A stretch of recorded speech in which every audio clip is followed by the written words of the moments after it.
That I should never do, sir. You know, impossible to proceed. Jane, do you hear the nightingale singing in the wood? Listen. In listening, I sobbed convulsively, for I could repress what I endured no longer.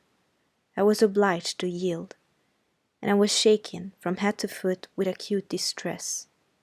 When I did speak, it was only to express an impetuous wish that I had never been born, or never come to Thornfield. Because you are sorry to leave it?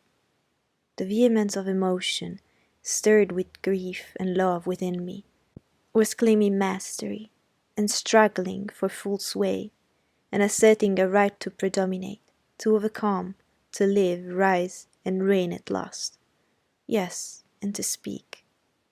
I grieve to leave Thornfield. I love Thornfield.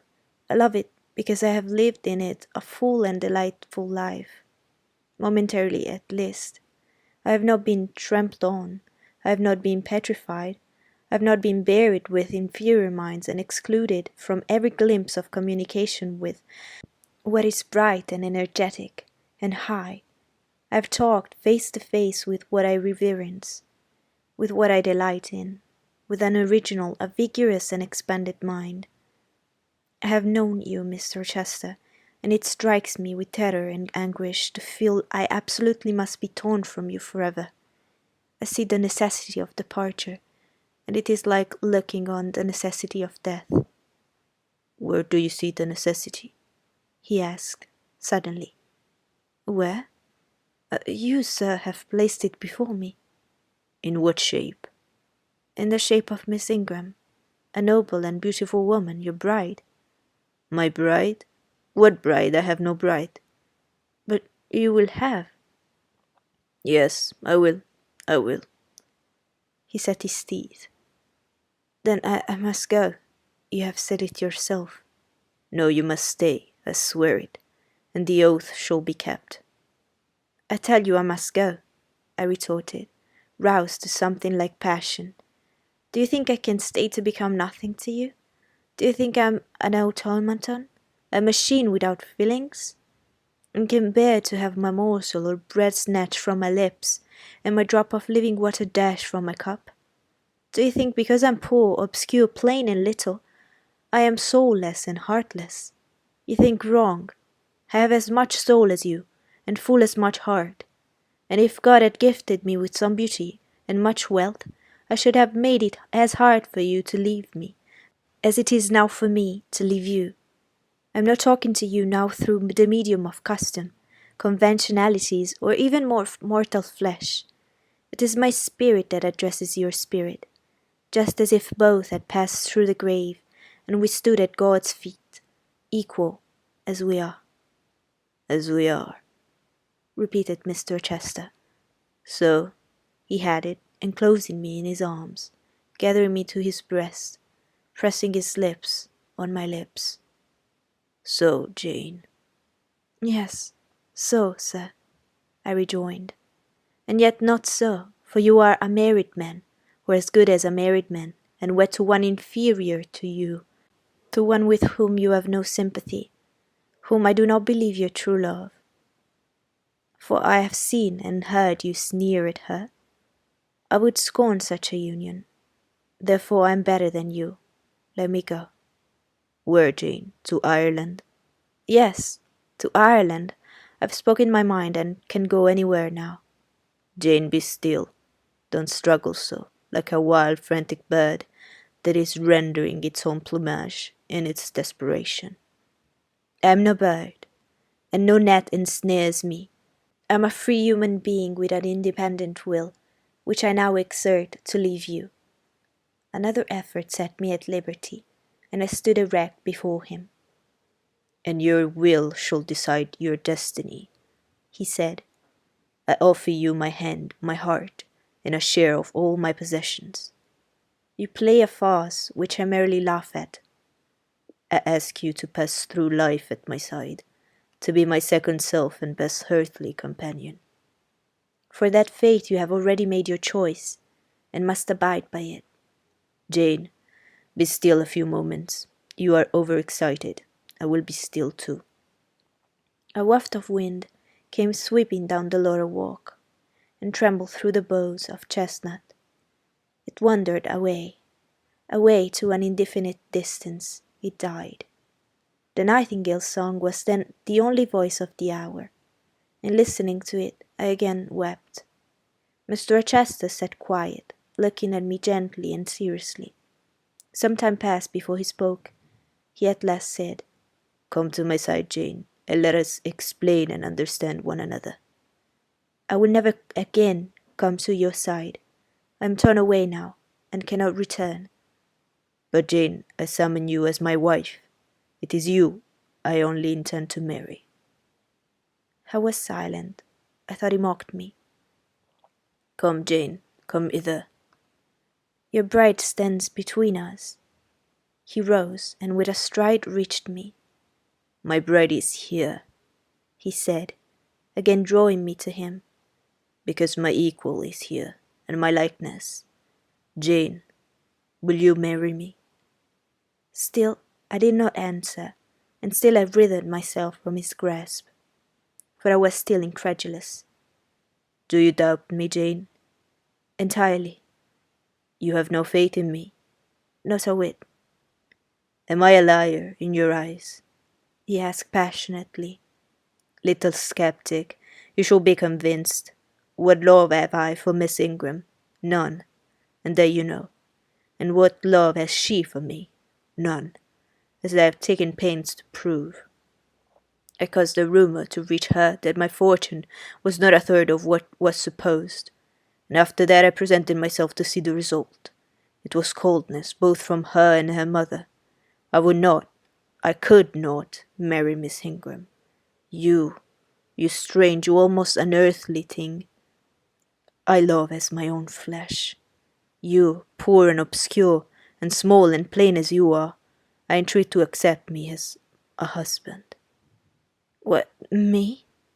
I ejaculated, beginning in his earnestness, and especially in his incivility, to credit his sincerity. "Me who have not a friend in the world but you. If you are my friend, not a shilling but what have you given me?" "You, Jane. I must have you for my own, entirely my own. Will you be mine? Say yes, quickly." "Mr. Chester, let me look at your face. Turn to the moonlight." "Why?" "Because I want to read your countenance. Turn." "There, you will find it scarcely more legible than a crumpled, scratched page. Read on, only make haste, for I suffer." His face was very much agitated and very much flushed, and there were strong workings in the features, and strange gleams in the eyes. "Oh, Jane, you torture me," he exclaimed. "With that searching and yet faithful and generous look, you torture me." "How can I do that? If you are true and your offer real, my only feelings to you must be gratitude and devotion. They cannot torture." "Gratitude," he ejaculated, and added wildly, "Jane, accept me quickly. Say Edward. Give me my name, Edward. I will marry you." "Are you in earnest? Do you truly love me? Do you sincerely wish me to be your wife?" "I do, and if an oath is necessary to satisfy you, I swear it." "Then, sir, I will marry you." "Edward, my little wife." "Dear Edward." Come to me entirely now," said he, and added in his deepest tone, speaking in my ear as his cheek was laid on mine, "Make my happiness. I will make yours. God pardon me," he subjoined here long, "and men meddle not with me.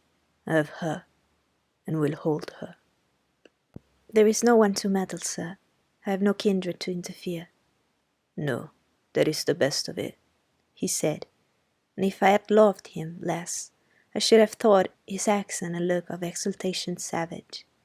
But sitting by him, roused from the nightmare of parting, called to the paradise of union, I thought only of the bliss given me to drink in so abundant a flow. Again and again he said, "Are you happy, Jane?" and again I answered yes, after which he murmured, It will atone, it will atone. Have I not found her friendless, and cold and comfortless? Will I not guard and cherish and solace her? Is there not love in my heart, and constancy in my resolves? I will expiate at God's tribunal, and on my Maker's sanction what I do. For the world's judgment I wash my hands thereof, for men's opinion I defy it. But what had befallen the night? The moon was not yet set, and we were all in shadow. I could scarcely see my master's face, near as I was. What ailed the chestnut tree? It withered and groaned, while wind roared in the lower walk, and came sweeping over us. We must go in, said Mr. Rochester. The weather changes. I could have sat with thee till morning, Jane. And so, thought I, could I with you. I should have said so, perhaps, but a vivid spark leapt out of a cloud at which I was looking, and there was a crack, a crash, and a close rattling peal, and I thought only of hiding my dazzled eyes against Mr. Rochester's shoulder. The rain rushed down. He hurried me up the walk, through the grounds and into the house, but we were quite wet before we could pass the threshold. He was taking off my shawl in the hall, and shaking the water out of my loosened hair, when Mrs. Fairfax emerged from her room. I did not observe her at first, nor did Mr. Rochester. The lamp was lit. The clock was on the stroke of 12. Hasten to take off your wet things, said he, and before you go, good night. Good night, my darling.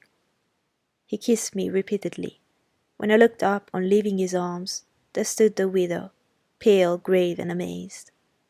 I only smiled at her and ran upstairs. Explanation will do for another time, thought I.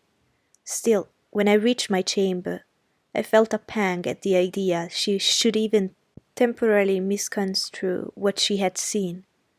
But joy soon effaced every other feeling, and loud as the wind blew, near and deep as the thunder crashed, fierce and frequent as the lightning gleamed, cataract-like as the rain fell during a storm of 2 hours' duration, I experienced no fear, and little awe. Mr. Rochester came thrice to my door, in the course of it, to ask if I was safe and tranquil, and that was comfort, that was strength for anything. Before I left my bed in the morning, little Adele came running in to tell me that the great horse-chestnut at the bottom of the orchard had been struck by lightning in the night, and half of it split away.